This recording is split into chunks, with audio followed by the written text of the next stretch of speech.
Hi everybody and welcome to another video. This is video 2 in the Advanced English Vocabulary series. In video 1, I exhorted you to use more advanced English vocabulary. I told you to delve into the world of advanced English vocabulary and I told you to be intrepid, fearless, okay? And I also exhorted you not to be too quixotic, meaning not to have plans that are too idealistic or impractical. And that after you improve your English vocabulary, you should remain like nice and friendly and cheerful. That means to be genial, okay?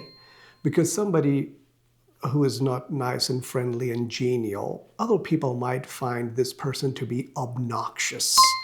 Yeah, obnoxious is something that is extremely unpleasant, in a way that people find objectionable, right? So if somebody's behavior, if they are not very genial, people are going to think, oh, this person is obnoxious. So we will continue to be genial, all right? And the reason that I exhorted you not to be quixotic was because, plans that are overly idealistic and impractical, well, they're ludicrous anyway. It's not possible to make them work because when something is ludicrous, it means that it's just so silly and bad and wrong that it's laughable. People can laugh at that. So quixotic plans tend to be ludicrous, all right?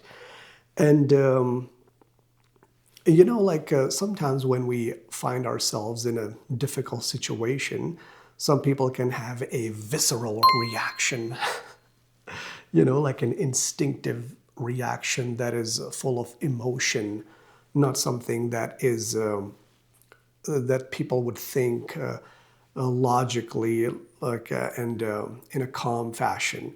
When somebody has a visceral reaction, that means that it's an instinctive reaction, like a gut reaction. So, yeah, we should not make quixotic plans that put us in difficult situations where we end up having to deal with difficult situations. Yeah. I may have repeated myself. I apologize. I'm trying my best here. And when you do use advanced English vocabulary, we're going to have to do it in a dexterous way. Yeah, in a skillful way. By the way, be careful with the word dexterous because yes, it does mean skillful, but it can mean being skillful in two different ways. It can mean to be skillful with your hands, with your fingers, like somebody, you can talk about a surgeon being very dexterous in the way they make incisions and cuts. So, and somebody who makes crafts, that person is very dexterous. But you can also be dexterous in an intellectual way, in an intellectual fashion. For example, if there is a difficult scenario and somebody deals with that cleverly and in a nice way, you can say, oh, this person dealt with the situation in a dexterous way, all right? And there are many other topics that I can possibly talk about, but they are not within the purview of this video. Notice I said purview, not preview. Preview is looking at something ahead of time, okay, in advance. Purview means that within the scope of the responsibility or interest of something. So it is not within the purview of this video to cover too many topics. These were the words that we were using, and if you remember, the last time we had a little discussion with a random person. Let's bring that person because I heard that this person has some questions for me, okay? So let's go. Hey, yo, random guy, how are ya? I'm good, thank you very much. I had fun the last time. Yeah, so you had a couple of questions for me, right? So fire away. Yeah, don't you think that these words are a little too difficult, the words we're covering? Yeah, I agree. Yes, some of these words, in fact, all of these words are advanced words, difficult words, but I'm not just pulling them randomly out of a dictionary, you know? It's not like I'm opening a dictionary and just choosing the words that are the most difficult ones. No, all of these words, almost all of them are from the Merriam-Webster Dictionary's Word of the Day list. Okay. And even from that list, I'm picking and choosing words that I have seen used a lot. And the other thing is that the purpose of this video series is to help, excuse me, is to help people who want to take their English vocabulary to the next level. This is for people who want to get a 9 or an 8 in the IELTS, or a very high score in other standardized English language proficiency tests, such as the TOEFL or the TOEIC or the CELPIP and these other ones. Okay. Yeah. Or also for people who write research papers and things like that, who are into academia, who write university assignments. So yeah, but I see what you mean, and in the future I will try to cover words that are not at such a high level, C1, C2, but that are also useful for new English language learners. So okay. Yeah, thank you very much. Yeah, you have anything else to say? Yeah, will you give me more definitions of all of these words? Yeah, as I said earlier, that is not within the purview of this video, not within the scope of this video.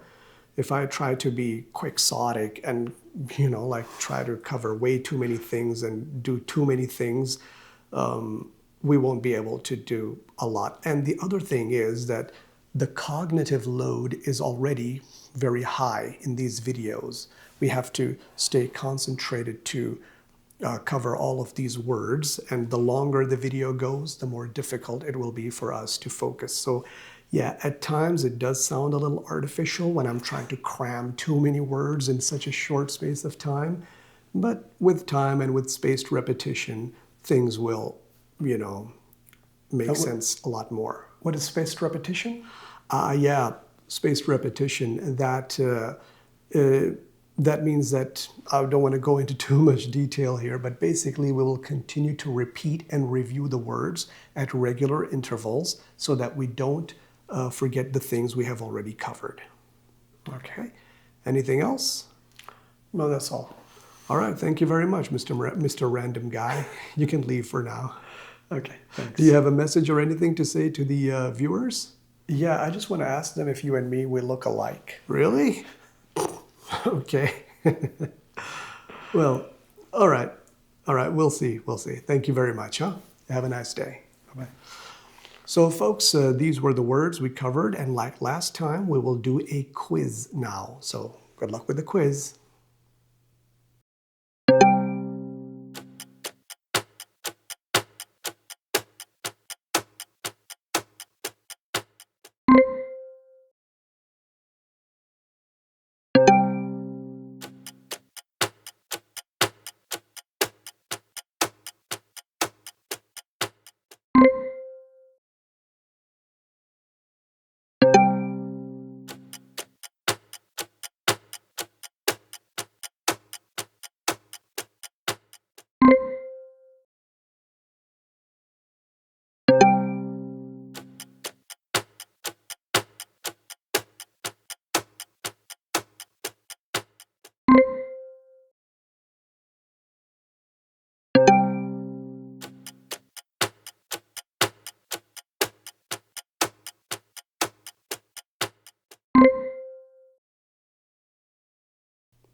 All right, so how did the quiz go? What was your score? I want you to look at the reward list and tell me in the comments what score you got. Thank you very much, and I'll see you in the next one.